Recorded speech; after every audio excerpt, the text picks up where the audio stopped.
There's a particular kind of quiet that settles over Harmony Creek after midnight.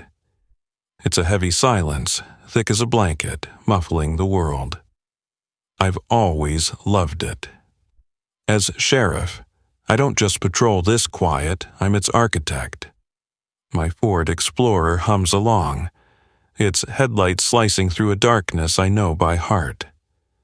I know the flickering porch light on the Miller house and the spot on Elm Street where the pavement buckles every spring. This town is my symphony. That's why the cars stood out. A gleaming Lincoln Continental, hunkered down in the gravel alley behind the old lumber mill. That's Mayor Rick Sterling's car. I know the vanity plate, Mr. Mayor, and the self-satisfied shine of the chrome. But this isn't his neighborhood.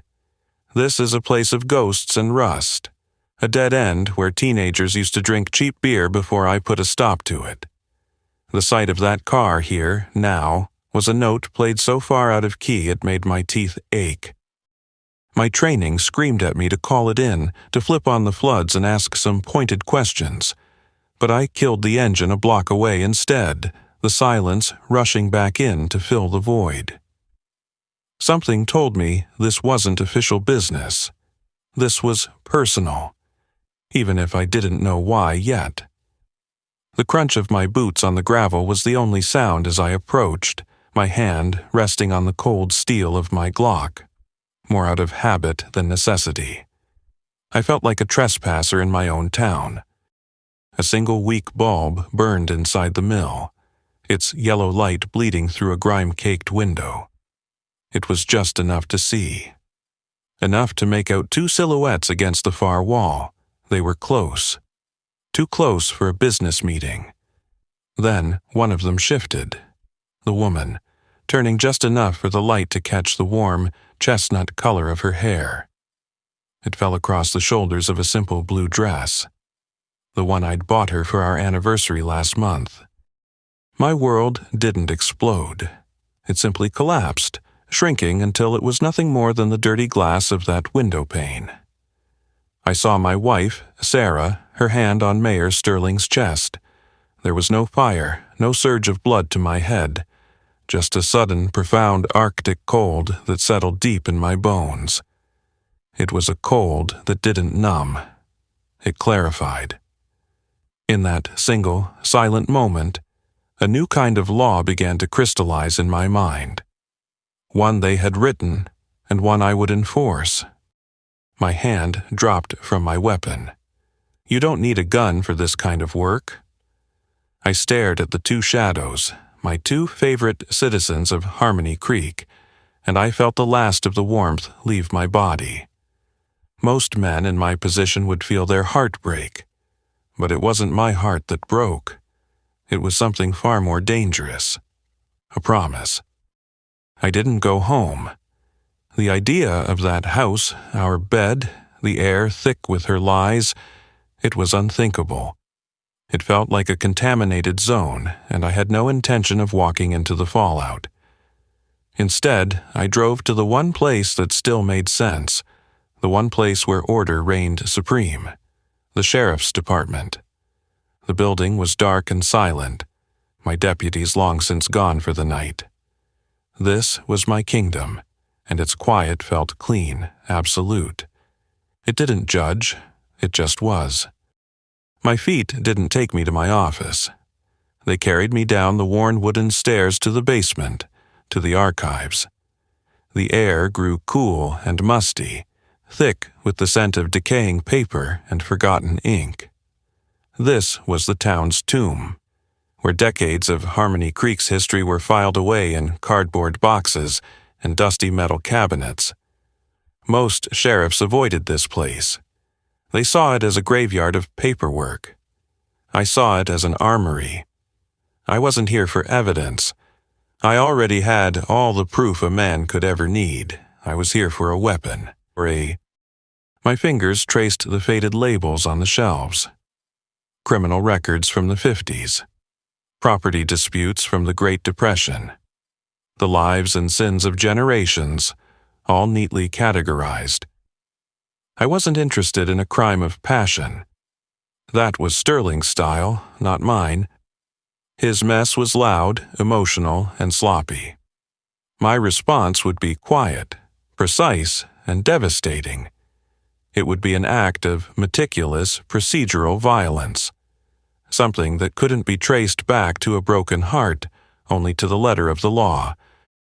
That's when I saw it, tucked away on a low shelf, its spine thick and dark. The Municipal Code of the City of Harmony Creek, 1924 edition. It was a beast of a book, bound in cracked black leather, the gold lettering flaking away. No one had likely opened it in half a century. I pulled it free, the weight of it surprising, solid. It felt less like a book and more like a stone tablet. I carried it back upstairs to the harsh fluorescent glow of my office and laid it on my desk. I opened it. The pages were brittle, yellowed with age, and they smelled of time itself. It was filled with hundreds of bylaws, ordinances, and amendments, a labyrinth of forgotten rules for a town that no longer existed. Laws about the proper tethering of horses, regulations on the disposal of coal ash, prohibitions against public whistling on Sundays. It was a perfect preserved weapon, a rule book for a game nobody knew they were still playing. And as I read, the cold in my bones began to transform. It sharpened into a tool. My eyes scanned the dense text, my mind connecting forgotten paragraphs to the Harmony Creek of today, to Rick Sterling's Harmony Creek. I wasn't going to break down his door. I wasn't going to put my fist through his smug, political face. I was going to dismantle his world, piece by piece. I would not break a single law. In fact, I would become their most fervent, absolute champion. I would honor every last one of them, strictly by the book. His book. Sterling's ego was getting a facelift. They called it the Main Street Revitalization, a project he championed with the fervor of a televangelist. New storefronts, modern signage, polished chrome where there used to be worn-out brick. He was scrubbing the town's history away, replacing it with his own reflection. Every morning, the sound of nail guns and electric saws was a fresh insult, a reminder of the rot he was trying to pave over. He saw it as progress. I saw it as the first target. Back in my office, the old code book sat open on my desk like a Bible. The coffee I'd brewed hours ago was cold and bitter, but I didn't notice. I was hunting. My finger slid down the index, past regulations for livestock and dance halls, until I found it. Chapter 9. Public Works and Historic Properties. My pulse didn't quicken. Instead, a profound calm settled over me. This wasn't about passion. This was about precision. This was about finding the perfect gear to jam the entire machine. Ordinance Number 11. 38, passed in 1931, on the preservation of the historic visage of Harmony Creek. It was a masterpiece of bureaucratic poetry. It stipulated that any alteration to the facade of a commercial building, constructed prior to 1940, required the express written consent of the Town Historical Committee. A committee, as a quick check of the town charter confirmed, that was officially dissolved in 1957. It was a lock with no key, a dead end buried in plain sight. I spent the next hour at my desk, the only sound the scratching of my pen on the official stop work order forms. One for each of the 14 businesses on Main Street. I filled them out with meticulous care, citing the ordinance and the penalty for non-compliance. There was a clean, satisfying finality to it. I wasn't a man scorned. I was an instrument of the law. I handed the stack of notices to my deputy. "Serve these, Dwight, immediately." He looked at the papers, then at me, his eyes wide with confusion. "Sheriff?" "Just follow the procedure, son." Within an hour, Main Street fell silent. The whining of saws and the shouting of foremen ceased.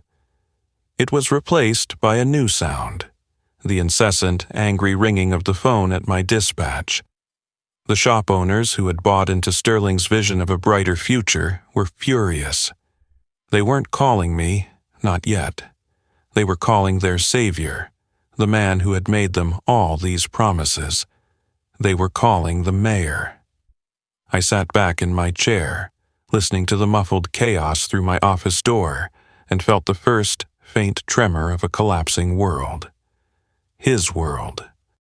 My personal line buzzed, a sharp, insistent sound that cut through the noise. The caller ID glowed with his name, Mayor Rick Sterling. I let it buzz a second time before picking it up. "Sheriff Callahan," I said, my voice as flat and cool as the steel on my desk. "Jack, what in God's name is going on? My phone is blowing up. You've shut down my entire project." His voice was a tight coil of forced charm and barely concealed rage. He still thought he was in charge. "There's no mistake, Mayor," I replied, my tone even. "Work was being performed in violation of a municipal ordinance." I could hear him sputter on the other end. "What ordinance? Some dusty old rule from the Prohibition era?" "Ordinance 1138, 1931. It's quite specific about the required approvals for facade alterations." There was a pause. I could practically hear him processing the dead end I'd built for him. "This is insane, Jack. It's a clerical error, a ghost. You can't be serious." "I've never been more serious in my life," I said, letting the coldness seep into every word. "I'm simply enforcing the code." His voice dropped, losing the politician's polish and finding the raw nerve of a bully. "You are making a colossal mistake, Callahan. You have no idea who you're messing with." I leaned back in my chair and looked out the window at the stalled construction, at the monument to his ambition now frozen in time. "Oh, I think I do, Rick," I said, using his first name for the first time. "And the work stays stopped." Of course, Sterling would fight back. Men like him don't just accept defeat, they rewrite the rules of the game. He called an emergency session of the town council, framing it as a move to streamline outdated civic policies for a modern era. It was a classic political maneuver. Paint me as the past and himself as the future. He thought he'd found a loophole, a way to bulldoze his agenda through with a rubber stamp from his cronies on the council. He thought he was playing chess. He had no idea I was already 3 moves ahead. While he was busy rallying his political allies, I was back in the archives with my silent, leather-bound accomplice. Sterling was attacking the problem head-on, trying to nullify the ordinance that stopped him. It was a predictable, brutish strategy. I, on the other hand, was looking at the infrastructure, not of the buildings, but of his ambition. A project this big has a lifeblood. It needs a constant flow of materials, equipment, and manpower. My goal wasn't to build a wall, it was to cut off the arteries. I found what I needed in a much slimmer, less imposing volume. The official traffic and parking regulations of Harmony Creek, 1952. It was a relic from an age of Studebakers and 2-lane roads, but its ink was just as binding. Section 3, subparagraph C, was a thing of beauty. For the assurance of public access and mercantile fluidity, no commercial conveyance shall halt for the purposes of loading or unloading on Main Street between the hours of 8 a.m. and 6 p.m. It was perfect. The next morning, I didn't send a deputy. I went myself. The work crews were back, emboldened by Sterling's emergency meeting. A large, flatbed truck was parked diagonally across the street, its crane lifting a pallet of drywall. I parked my cruiser, walked over, and tapped on the driver's window. "Morning," I said, my ticket book already in my hand. "Can't do this here." The driver, a kid from 2 towns over, just looked at me. We got the go-ahead. The mayor fixed it. He was so sure of himself, so confident in the power of his boss. The mayor doesn't get to fix the traffic code, I said, my voice calm and even. I tore the first ticket from the book and slid it under his windshield wiper. And he's not the one who will have to impound your truck if it's still here in 10 minutes. I moved down the street, a one-man parade of procedural obstruction. 1 ticket for the lumber delivery, another for the cement mixer, a third for the window supplier's van. The fines were just a nuisance. The threat of towing their vehicles was the real poison pill. By lunchtime, Main Street was a ghost town again. The half-finished facades looked like skeletons, abandoned in the middle of a sentence. Word spread like a virus. The town wasn't just confused anymore, it was on edge. This wasn't the Sheriff Callahan they knew. The foreman of the construction crew stood in the middle of the empty street, his face a mask of disbelief. "What is this, Callahan? What the hell are you doing?" I simply adjusted my hat and looked him dead in the eye. "My job," I said.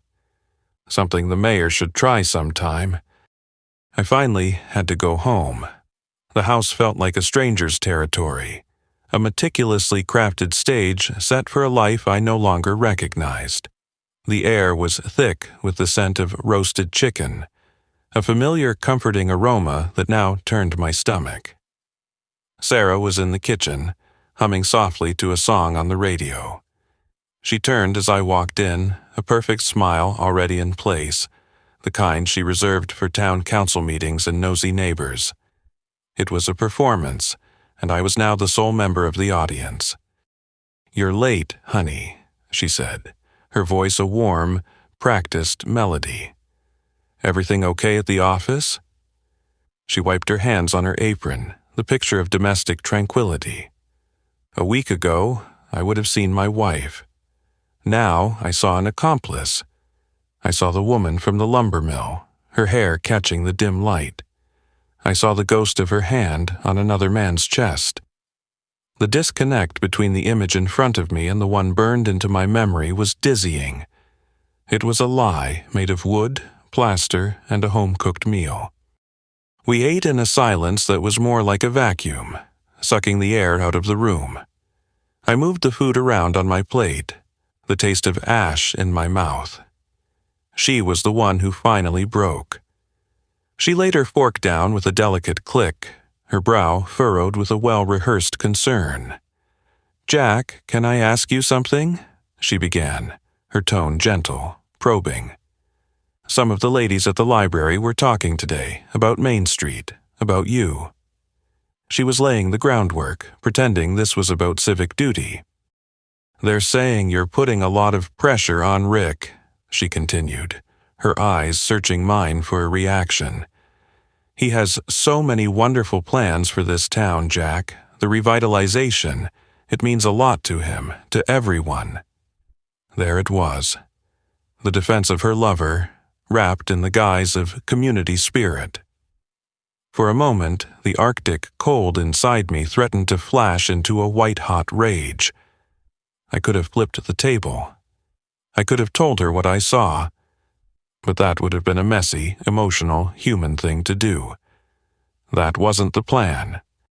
I took a slow sip of water, letting the silence hang. I looked at her. Truly looked at her for the first time since walking through the door. The woman I had loved was gone, replaced by a stranger wearing her face. A co-conspirator. I placed my glass down on the table with a quiet finality. "I'm just making sure order is maintained," I said, my voice devoid of any emotion. I stood up and walked to the counter to pour a cup of coffee, turning my back to her for a moment. The coffee maker gurgled, a mundane sound in a room charged with unspoken treason. I turned back around, leaning against the counter, the warm mug in my hands. "By the way," I said, my voice as calm as a frozen lake, "you should get the rear taillight on your car fixed. The right one is out. I paused, letting my eyes meet hers. It's a violation. I'd hate to have to write you a ticket. The practiced smile on her face didn't fall. It melted. It slid off her features as if it were made of wax, leaving behind a sudden, stark understanding. She knew. She knew this had nothing to do with a taillight. Public relations was Rick Sterling's religion, and the Saturday farmers' market was his high church. Every weekend, he'd wander through the town square, shaking hands with farmers, kissing babies, and projecting an aura of charismatic leadership. It was his stage, a carefully curated performance of community and progress. The market was the beating heart of his public image, a symbol of the wholesome, prosperous Harmony Creek he claimed to be building. And I knew that to kill a man like Sterling, you don't go for the throat.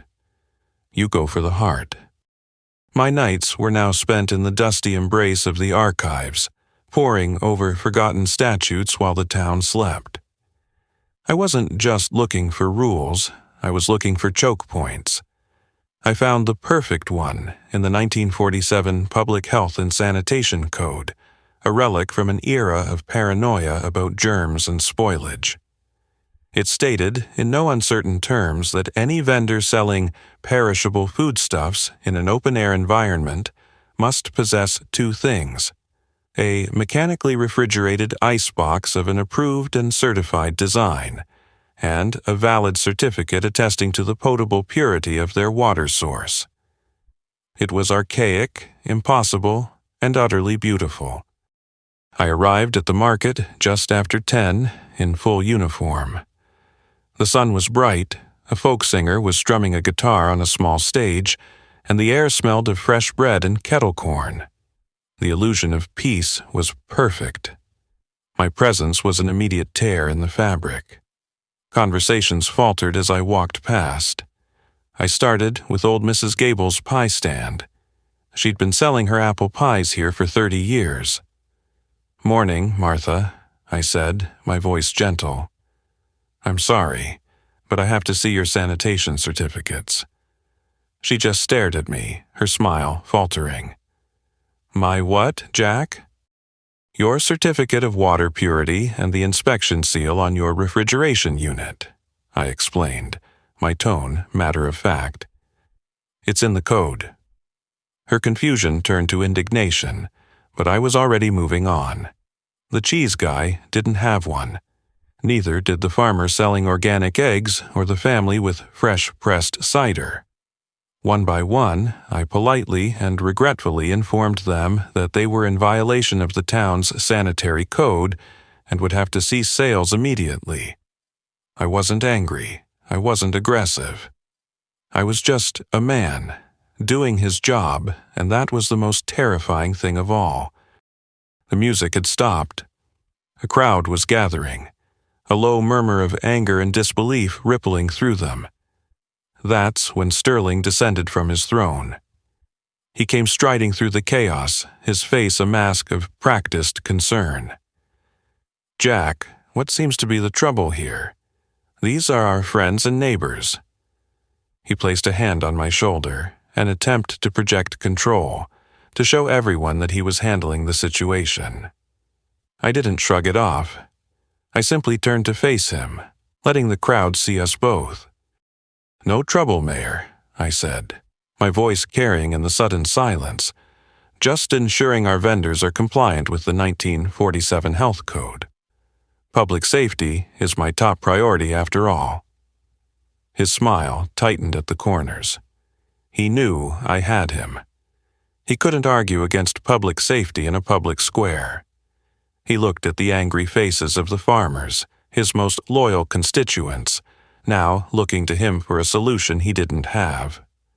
For the first time, I saw a flicker of genuine panic in his eyes. He tried to recover, raising his voice to address the crowd. "Folks, clearly there's been some kind of misunderstanding with some outdated regulations. I assure you, I will get to the bottom of this." But the damage was done. The heart of his Saturday had stopped beating.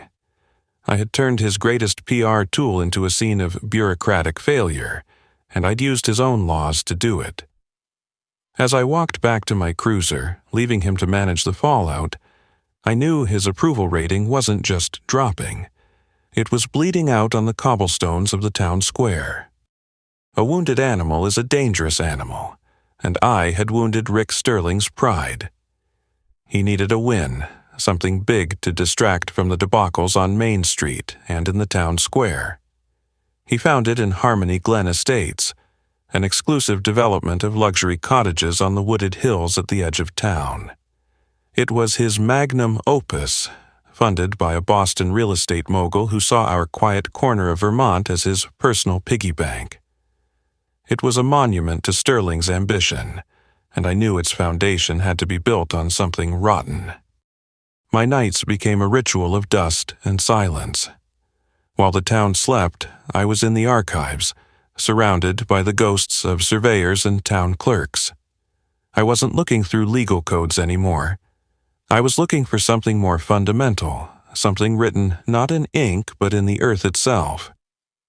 I pulled out the old property ledgers and heavy canvas-bound chests of survey maps. I spent hours tracing the faint, spidery lines of forgotten property boundaries. The ink faded to the color of rust. I was looking for a seam, a crack in the ownership of the land itself. I found it on a Tuesday, just before 3 a.m. It was a survey map from 1899, brittle and smelling of vanilla and decay. In the corner, a detailed addendum was attached with a wax seal.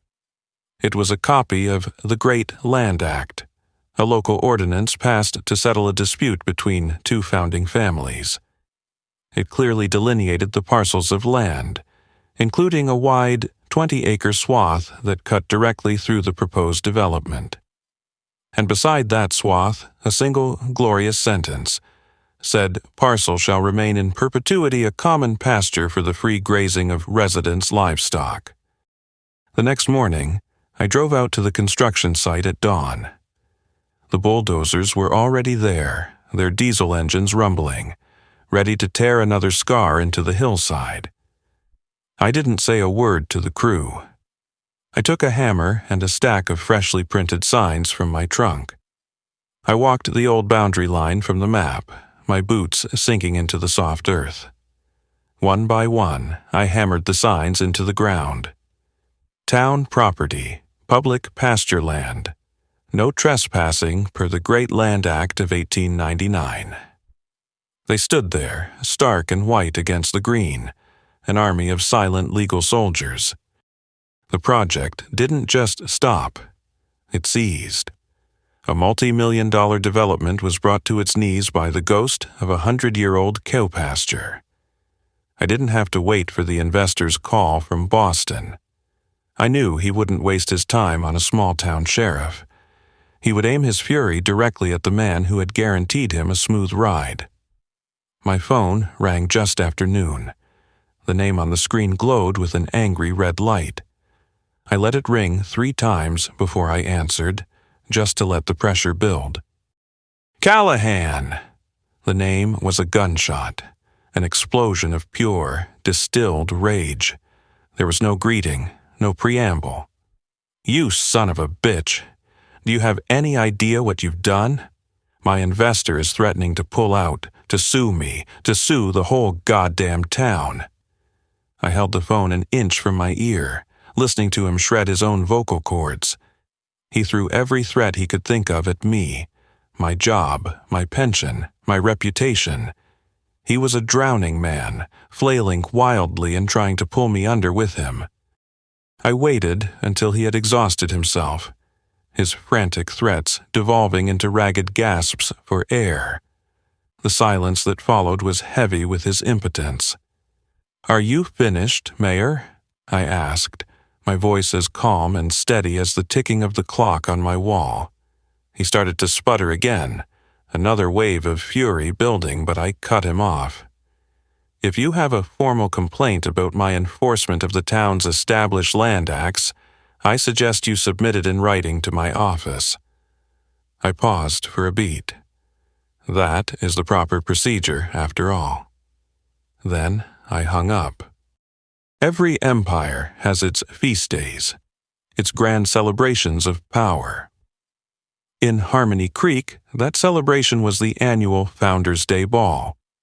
It was Sterling's crown jewel, a night where the town's elite, the business owners, the old money families, his political donors, would gather to drink expensive champagne and congratulate themselves on their own success. It was a pageant of influence, personally orchestrated by the mayor himself. It was the perfect stage for his public execution. This time, I didn't even need the archives. I knew this one by heart. It was a piece of local lore, a footnote in the town's history that most people had forgotten. During Prohibition, Harmony Creek's town council, in a fit of moral piety, had passed a strict amendment to the town charter. It was a single, devastating sentence that had, through some miracle of bureaucratic oversight, never been repealed. It expressly forbade the public consumption of intoxicating liquors at any function, gala, or gathering, funded in whole or in part by the municipal treasury. The Founders' Day Ball was funded entirely by the town. The night of the ball was crisp and clear. The town hall was blazing with light, the sound of a string quartet drifting out through the open doors. I saw the valet parking the shiny cars of the town's most important people. I saw Sterling at the entrance, tuxedoed and beaming, shaking hands like the king of his own private prom. He looked confident, relaxed, like a man who believed he had weathered the storm. He had no idea the hurricane was just about to make landfall. I let them all get inside. I let them get a drink in their hands. I walked in at 8 o'clock, flanked by 2 of my most stoic deputies. I wasn't wearing a tuxedo. I was in my full dress uniform, the badge on my chest polished to a mirror shine. The music faltered and then died completely as we entered the hall. 100 conversations stopped mid-sentence. 100 pairs of eyes turned to stare. The silence was absolute. I held a single, official-looking document in my hand. It was a cease and desist order, citing the Prohibition-era amendment in clear, unequivocal language. Sterling saw me, and his face, flushed with victory just moments before, turned the color of chalk. He hurried across the marble floor, his voice a furious whisper. "What is this, Jack? You can't be serious. This is a private event?" I didn't raise my voice. I didn't need to. Is the town not paying for the catering, Mayor? For the musicians? For the rental of this hall? He had no answer. He knew I had him, and more importantly, he knew that everyone was watching. His most powerful supporters were standing right there, glasses of contraband champagne in their hands. "By the authority vested in me by the town charter of Harmony Creek," I announced, my voice echoing in the cavernous room, "I am ordering the immediate confiscation of all alcoholic beverages from these premises." My deputies began to move through the crowd, politely but firmly, taking glasses from stunned guests and collecting bottles from the bars. There was no resistance, only a kind of horrified fascination. I had turned his greatest triumph into a scene of public humiliation. He stood there, impotent, as his party curdled around him. The air, once filled with laughter and music, was now thick with embarrassment and resentment. His donors, the men whose money and influence he relied on, were now standing around awkwardly, sipping lemonade and looking at him with cold, reassessing eyes. He had promised them a party, a celebration of his power. Instead, I had made him the pathetic host of the most sober and most humiliating event in the town's history. Backed into a corner, Sterling did what all desperate politicians do. He called for a public trial. Not a real trial, of course, but a carefully stage-managed piece of political theater. He announced an emergency public hearing at the town hall. The topic, printed in bold letters on the flyers posted all over town, an inquiry into the overreach of authority by Sheriff Jack Callahan. He was going to put me on the stand in the court of public opinion. He was going to turn the town against me, painting me as a rogue agent of chaos, an enemy of progress. He thought it was his final, brilliant move. He had no idea he was walking directly into my trap. The main hall was packed, the air thick with anticipation and the scent of stale coffee. It felt less like a town meeting and more like a public shaming. Every person I had inconvenienced over the past few weeks was there. The furious shopkeepers from Main Street, the bewildered farmers from the market, the irate construction foreman from Harmony Glen. They were his jury, and he had spent days poisoning the well, whispering in their ears about my supposed vendetta. Sarah was there too, sitting in the third row, her face a pale, unreadable mask. She was here to watch the final act. Sterling took the podium, radiating a theatrical solemnity. He was a master of this, a conductor of public sentiment. He spoke of the future, of his bold vision for a new, prosperous Harmony Creek. He painted a picture of a town on the brink of a golden age, a dream deferred by one man's obsession with obsolete and nonsensical rules. "This isn't about progress versus the past," he boomed, his voice resonating with false sincerity. "This is about one man's personal crusade to sabotage our town, to hold us all hostage to his own rigid, backward-looking agenda." He spoke for nearly an hour, building his case brick by brick. He called me an obstructionist, a tyrant, a man drunk on the meager power of his badge. He twisted every action I had taken, reframing my enforcement of the law as a malicious abuse of it. The crowd, already primed for anger, drank it in. I could feel their resentment solidifying, their confusion hardening into righteous indignation. He was good, I had to give him that. He was a magnificent liar. When he finally finished, the hall erupted in a roar of applause. He had them. He had his verdict. Then, the councilman moderating the meeting, a nervous accountant named Miller, cleared his throat. "Sheriff Callahan," he said, his voice barely audible over the din, Do you have anything to say in your defense?" Sterling smirked, a look of pure triumph on his face. This was the moment he'd been waiting for, the moment I would be forced to justify my insanity. All eyes turned to me. The silence that fell was heavier than any sound.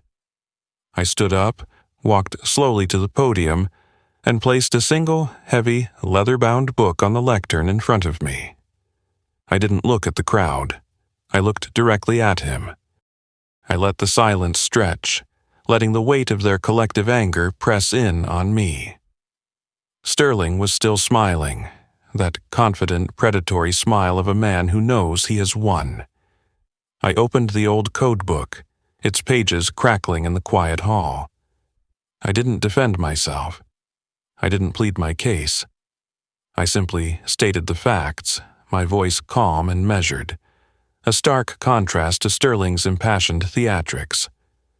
"I am not the author of the laws of this town," I began, my eyes fixed on the mayor. "I am merely their custodian." One by one, I addressed each of his accusations, not with excuses but with citations. "The work on Main Street was halted," I said, turning a page, "in accordance with Ordinance 1138 of 1931, which forbids facade alterations without the approval of a committee that no longer exists." I looked at the furious shop owners. I did not create this problem. I merely identified it. I moved on to the next charge, my finger tracing the faded ink. Commercial deliveries were ticketed based on the traffic and parking regulations of 1952 Section 3. I went down the list, a surgeon dissecting his entire argument: the farmers' market, the Harmony Glen development, the Founders' Day Ball. For every one of Sterling's accusations of overreach and tyranny, I provided a chapter and verse from the book in front of me. I wasn't arguing, I was teaching. The anger in the room began to cool, replaced by a grudging, confused silence.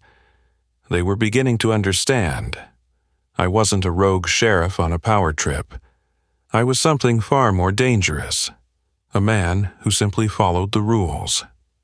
Their rules. When I had dismantled his every claim, I paused, letting the truth of it settle over the room. Sterling's smile had vanished, replaced by a tight, angry line. He could feel the tide turning, the power he had so carefully built beginning to slip through his fingers. "I have not created a single rule," I said, my voice resonating with a new kind of authority. "I have not invented a single ordinance. I have only done the job that you, the people of this town, have elected me to do. I follow the code." And then, I prepared to deliver the final, killing blow. "And since we are on the subject of following the rules," I said, my gaze locking with Sterling's, a cold, unblinking stare, "let's talk about the rules that govern our public officials." I slowly turned to a new section of the book, my movements deliberate, precise. The room was so quiet I could hear the rustle of the ancient paper. "Let's talk about the Public Servant Code of Ethics, adopted by this town in 1961. I looked up from the book directly at the mayor and let him see the abyss in my eyes. "Specifically," I continued, the words dropping like stones into a deep well, "let's talk about Section 7, Paragraph 4, the one that strictly prohibits the use of any municipally owned property for personal activities unrelated to the execution of one's official duties." I let the sentence hang in the air, a loaded weapon pointed directly at his heart. "Mayor Sterling," I said, my voice dropping to a near whisper, a sound that seemed to fill the entire hall. "Perhaps you could explain to the citizens of Harmony Creek why their town's official mayoral vehicle is so frequently parked, late at night, in the deserted alley behind the old lumber mill." The silence that fell wasn't empty. It was a physical presence, a thick, heavy blanket that smothered the room. It was the sound of 100 minds making a single, damning connection. It was the sound of a carefully constructed world coming to a dead, silent stop. Every angry glare that had been aimed at me a moment before was now locked on the man at the podium. A man who suddenly seemed very small, very fragile, and utterly alone. All the color drained from Rick Sterling's face, leaving behind a pale, waxy mask of disbelief. His mouth opened, a slight reflexive gasp, then closed again. He looked like a fish pulled from the water, suffocating in an element he could no longer process. His eyes, which had burned with such righteous fury just minutes ago, were now wide and vacant with shock. He was searching for a lifeline, a denial, a counterattack, but his entire arsenal had just been vaporized. I never said her name. I didn't have to. In a town this small, secrets are a currency, and the whispers had been circulating for weeks. I hadn't exposed an affair. I had merely provided the context, the single piece of official data that made all the rumors snap into place with the horrifying certainty of a mathematical proof. The whispers started again, but they were different now. Not angry, but awestruck, horrified. I had handed them a loaded gun, and they had, in their own minds, pulled the trigger. I glanced briefly into the third row. Sarah's face was perfectly still, devoid of all emotion. She wasn't looking at Sterling, she was looking at me. In her eyes I saw no shock, no betrayal, only a quiet, chilling understanding. She was seeing the man I had become, the architect of this cold, precise demolition. She understood, perhaps better than anyone in the room, the true nature of the weapon I had just deployed. This was the beautiful, terrible perfection of my plan. His career wasn't ending because of a sordid, messy affair. That was a private sin, something he could deny or spin. No, his career was ending because a sheriff had caught him using a town car to visit a lumber mill after hours. He wasn't being crucified for adultery. He was being executed for a minor breach of the ethics code. I hadn't destroyed him with passion.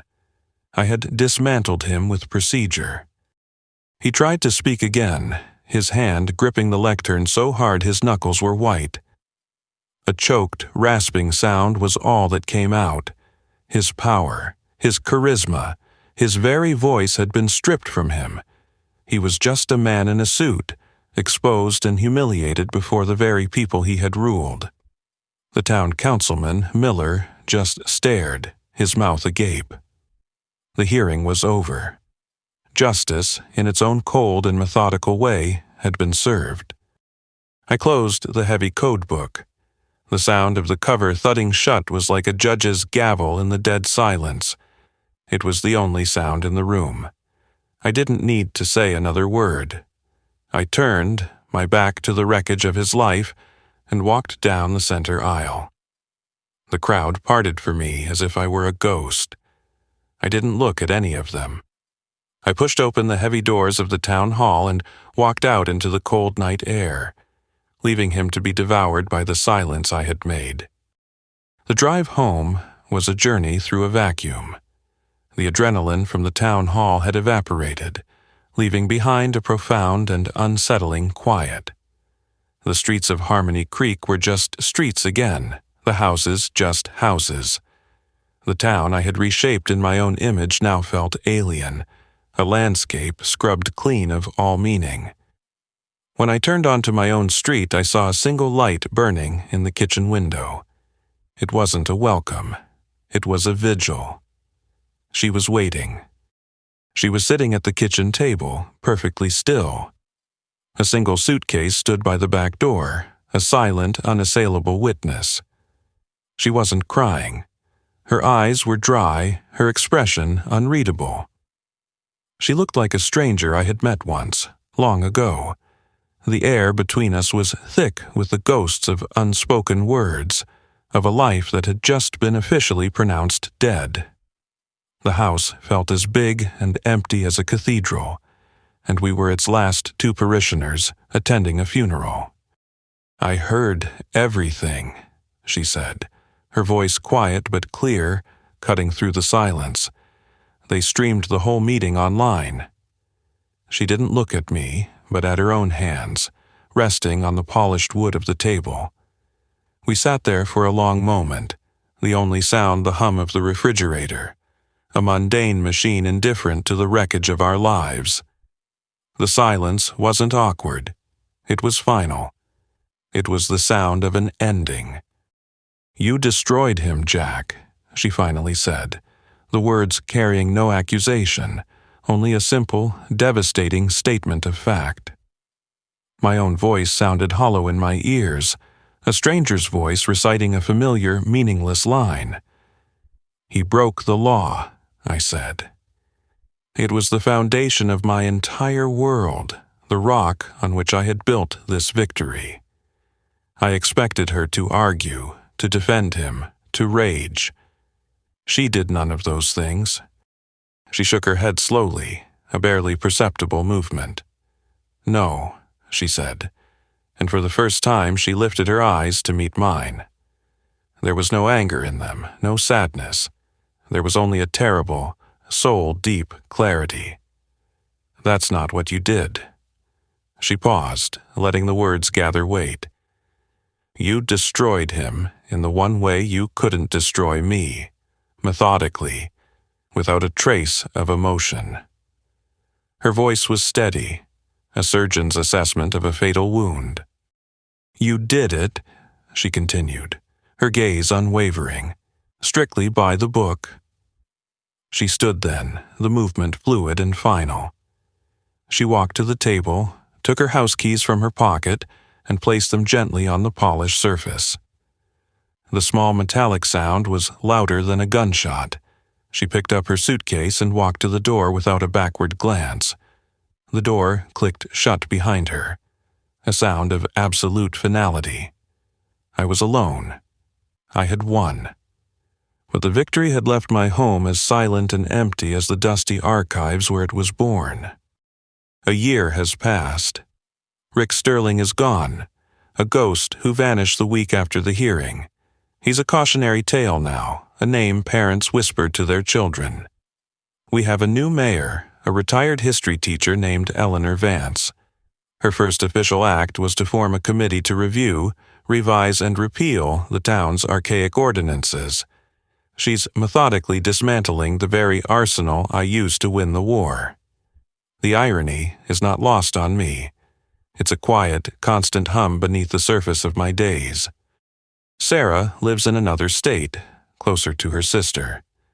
The divorce was clean, efficient, and final.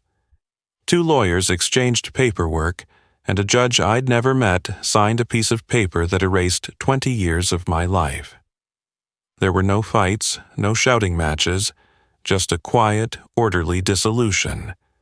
It was processed with all the passion of a property dispute. We divided our assets strictly down the middle.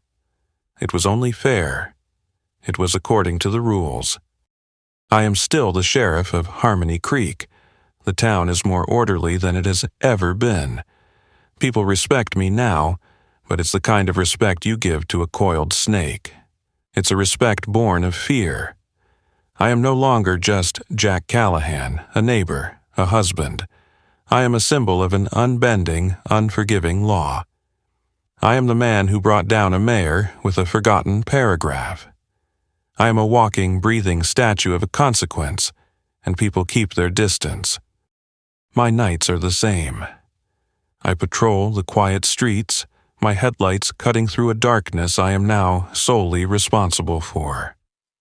The town's silence is no longer a comfort, it's a judgment. It's a reflection of the silence in my own house, in my own heart. I am the guarantor of a peace I can no longer feel, the architect of a quiet that has become my own personal prison. I know every house, every car, every crack in the pavement. And every night my route takes me past the old lumber mill. It stands there in the darkness, a crumbling monument to the moment everything changed. I don't see 2 shadows in the window anymore. I see the ghost of the man I used to be, standing in the cold, watching his own life burn down. I don't feel rage, I don't feel sorrow. I just feel the cold, that same profound Arctic cold that settled in my bones that first night. It never left. I upheld the letter of the law for the town, but in the process, I shattered the single, most important code of my own life. There is no ordinance to fix that. There is no dusty book in the archives that can offer an appeal. And for that crime, there is only one sentence. It's a life sentence. I serve it myself. Every day, strictly by the code.